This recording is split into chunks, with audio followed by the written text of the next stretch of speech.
Hello and good morning. Good morning because it is currently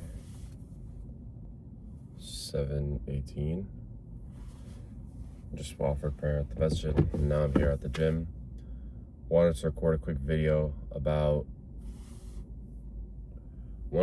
this video to talk about something I've been thinking about a lot recently, and that is what the project of my life is going to be.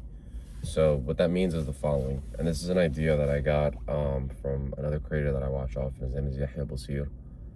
Has a YouTube channel, does a lot of charity cases, great guy. So he made a video recently talking about what project it is that he's building in his life on this earth and the world that will be of benefit to others and his contribution to society, that is big enough and grand enough and enough use of his potential so that when he stands in front of Allah on the day of judgment and he tells him about what he spent his time and his resources doing and what he used it for, it actually is something that is grand enough and big enough that Allah will say, like, you've done enough, or you've done everything you can, and this was the full use of your potential.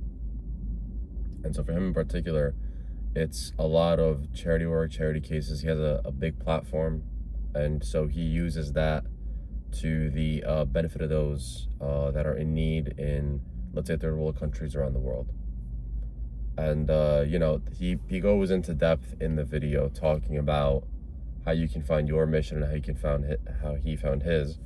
But it got me thinking, about how I'm going to find my mission and what my personal mission is.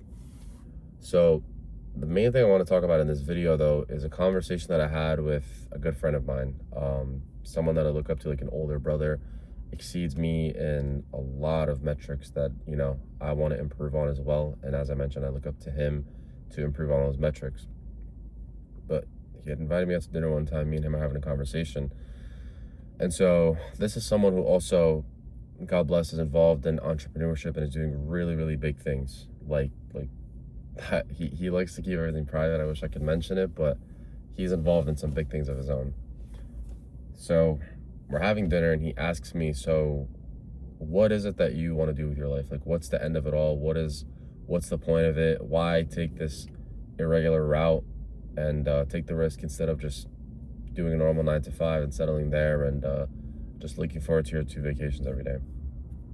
So my answer to him, which I was really, really proud of at the time, was I need the wealth, I need the money. I need to have big amounts of money, not only to take care of myself, my family, and the family that will come from me, but because I have grand plans of being able to provide people that are in need around the world with clean sources of water and shelter.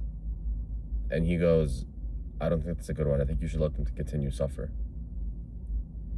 And so I got taken aback a moment. And it was the last answer that I could have ever expected, that you tell someone that you want to provide those in need with a clean source of water and shelter, and he says, no, let them continue to suffer. Or rather, that in addition to, there are other things you could do that will be of greater benefit. So let me break it down. So he gives me his response, and I pause for a moment, and I ask him, well, why is that? And he says the following, and this particular conversation, I'm making an entire video about it because of how much it has not only affected my perspective at the time, but how it has also continued to carry over into how I think nowadays. He says the following, from the Islamic perspective, these people that are currently struggling around the world and suffering because they don't have basic resources in all metrics, right? So people that don't have clean water, people that don't have proper shelter, people that are suffering at the hands of war. These people have been put in those conditions by Allah from the Islamic perspective, right? Allah's will is everything. And so those people, when you look at the bigger picture, are in a better position than we currently are as people that have resources, as people that, let's say, live in America and have access to good lives, thank God. Those people that are suffering are in a better position than us because they are passively gaining good deeds and being forgiven for their sins and paving their path to the highest levels of heaven, the highest levels of Jannah. So from the Islamic perspective, Allah tells us that whatever suffering that you endure in this world wipes your sins and acts as a means for you to enter heaven, right? So like when someone is sick or when someone gets hurt, that is a method that Allah uses to wipe your sins, right? Take away from your sins, cleanse you, and therefore by having less sins you will end up entering heaven. And ultimately we all enter heaven through God's mercy, but when it comes to doing our part, we have less bad deeds to be held accountable for. So all those people that are currently suffering, all the people that are being martyred in war, all the children that are losing their limbs, all this type of suffering, these people on the day of judgment will have less to be held accountable for because of the suffering that they've endured in this world. They're going to stand before God, and when they get questioned about their actions, and Allah asks them, what did you do with the life and the conditions that I've given you? If they can say we've remained patient, they've earned their position in heaven. And not only just entrance into heaven, but the highest level of Jannah, Jannat al-Firdaus, or the highest level of the 7 levels of heaven from the perspective of Islam. That, and then on top of it as well, they serve as an example to those around the world that do have the resources for them to continue to be thankful. By me, let's say, coming in, and this is assuming I, of course, like accomplished my mission, right? That I provide enough people in the world with clean means of water and shelter and basic necessities that it actually has a major effect and it like makes major news, let's say, so that it will serve as a means of support for others. Assuming I actually accomplished that mission, not only am I taking away from their good deeds and the way of paving their path to heaven that they had before, but I'm also taking away from the example or the point of comparison that, let's say, someone in a good position would use to compare to what they have, in which they will say, I actually have a lot to be thankful for because I have these people that have less than me and they're still enduring. That just won't be the standard anymore. The standard will be, okay, everybody has basic necessities. Where do we go from here?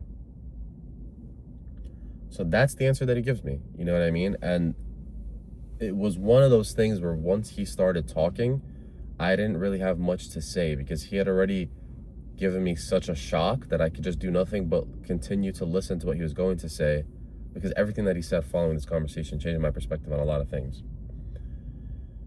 So, you know, to kind of get to the point here, I want to provide people with clean sources of water and shelter. He says you shouldn't do that. Let them continue to gain their path to heaven, because ultimately the bigger picture is getting to heaven.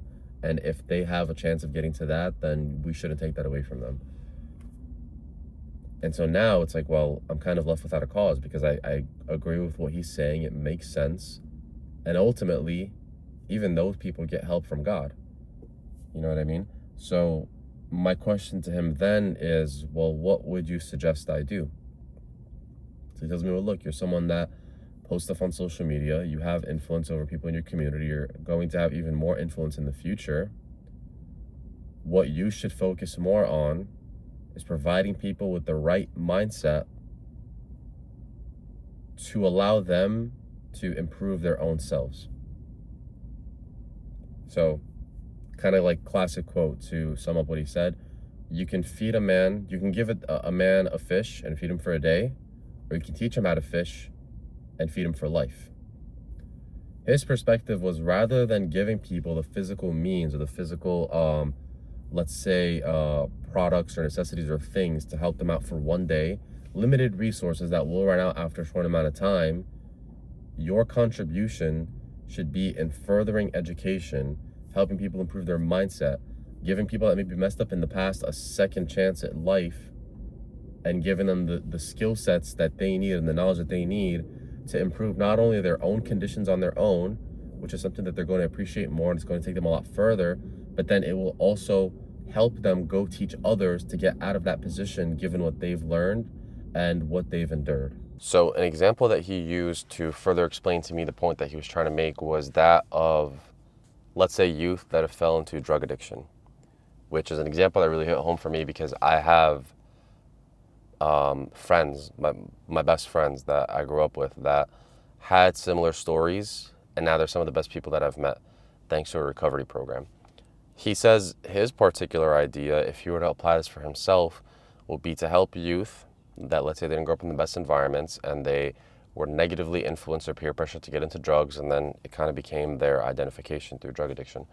What he would do is start a drug recovery program to help give those kids a second chance at life, and then give them the proper mindset, tools, and skill sets that they need to actually go out into the world and not only teach those that have felt similar experiences how to get out of it or avoid it altogether, but then also for them to develop themselves and then actually be of benefit to those around them.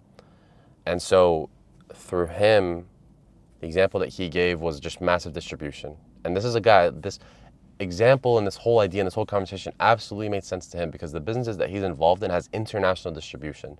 So it's like, of course, a guy that does business all over the world understands what it means to pull one lever that will have an effect on millions of people. He just has that type of intelligence. And so his knowledge means a lot to me. His example was, if you can help one kid recover from drugs, give them the right mindset, put them in a position in which they will ultimately improve and then never fall back into this thing again. And then they go and they have a positive effect on 10 people. And then those 10 people go and have a positive effect on another 10 people. Through the actions that you've had with just one individual, you've ultimately been the cause to have hundreds of other people improve their own lives. And not only just through like limited resources that they would have wasted, but through knowledge that they can continuously apply and provide for themselves and take care of themselves and others so long as they live. And so once again, this was one of those things where just the second that he started talking, I was just listening and listening and listening, and it changed everything for me. Like the rest of the dinner, I barely said anything else because it just left me thinking. And so I spent the rest of the night kind of going over my ideas, what I wanted to do. And it's led me to making this video and ultimately my perspective on what it is that I want to do with my life, what I want my project to be. Now, when it comes to giving people the necessities, I still do believe that's something that would help. Like, I think if anything, in my case, I'd like to give people the knowledge and then let's say like the physical resources for them to get started on building better lives for themselves. But yeah, let's imagine now, right? Like if our mission is people that have access to great lives, as let's say an American that gets access to all the resources this country has to offer, if I were to take these resources and then go help or give to those in need around the world, the way that I imagine it now is, let's say I go to a third world country village that's in need of the help. Instead of just giving, let's say, a clean water pump and then making a few houses for people and buying a few refrigerators, what I could do is build an educational institution that will give the youth of that community the education, the knowledge, and the skill sets that they need in order for them to grow up, provide for their village, and then not only take care of their families and people in their direct circles, but then also go out and take higher influential positions in their country to affect and massively improve the condition of that country altogether. And so the shift in the understanding here is going from providing people with physical resources to providing them with knowledge and education and information. And let's imagine in a borderline dystopian reality that may or may not potentially happen within my lifetime, we raise the standard of education for humans all over the world. I mean, imagine what that would do for us when it comes to the standards of how we live, what we occupy ourselves with, what it is that we contribute to the world, the levels of expanding and, let's say, bleeding edge technology. I mean, it's something you make movies about. But if you think about how you could potentially bring that to reality, it all starts with somebody's mindset. And this is something that I can personally vouch for, because everything that I have today, if I have, contributed anything on my part aside from what Allah has blessed me with, it is only because of my mindset. None of the work that I do is very sexy. None of the routine is exciting. None of the thing that has gotten me this far, which I'm very thankful for, has necessarily been thanks to anything aside from, number one, God's blessing, and number two, the mindset that has allowed me to endure, push through, and get to where I am today. If I was not concerned with the things that I'm concerned with, I wouldn't have had the number one most essential ingredient to getting anything done, which is having the right mindset, having the right ideas, and then with that mindset, I actually go and I gain the skills that will allow me to do and enable me to do what it is that I've done. And that's more important, I think, that a lot of people need to understand, right, and get right. The mindset that you need to have in order to accomplish anything in life has to be a much greater priority than the actual skills that you need to know or the buttons you need to click to get something done. Because you could have the knowledge to click the buttons and the things to do and the people to talk to and the exact instructions to take. But the issue is if you don't have the right mindset that will protect you from the anxiety, the depression, the laziness, the procrastination, right? You could have all the knowledge, but if you can't discipline your mindset and you don't have the focus that you need in order to actually get that stuff done, then the knowledge is nothing. It's kind of like people that have libraries and shelves of books in their living spaces or their or school or whatever, right, in the spaces that they're in, but they never read them. Like, you have the books right there. You have the direct instructions and the A to Z instructional right there. But it's because it's not of your mindset and it's not of your concern to go read that book, you're never going to make use of it. On the flip side, the person with the right mindset will always pave their own path.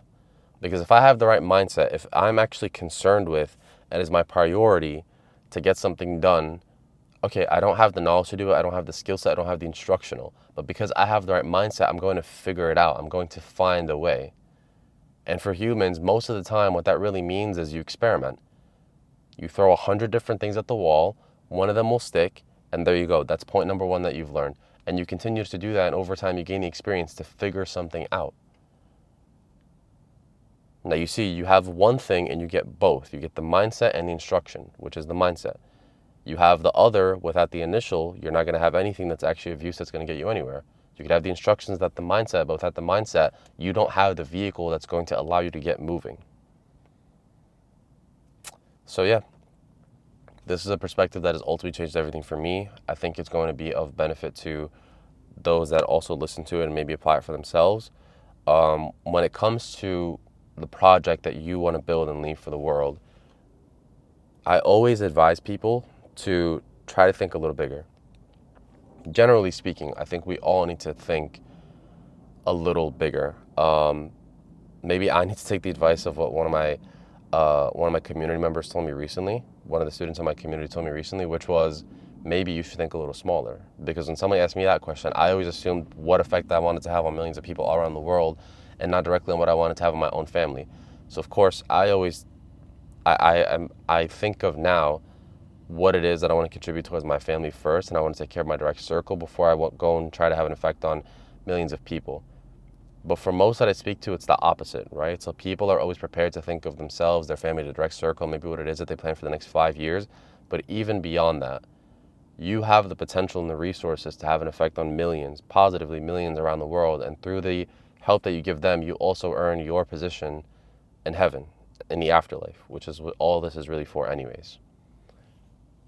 So whatever the biggest thing is that you can think of, multiply it by 10 and see where it takes you. Now for me, the path that it looks like it's going to pave me, or the path that I've paved that I'm going to continue going down, is coming up with ideas, posting them online, sharing and trying to distribute and positively affect people in any way that I can. And so ultimately down the line, when I have even more resources and wealth to distribute and use to my advantage, hopefully it's going to serve for me as a vehicle and a tool, because that's what money is. It's a tool, right? Don't get lost in the sauce. Money is a tool that will allow you to enhance the character that you are and amplify it to either the benefit or the demise of those around you.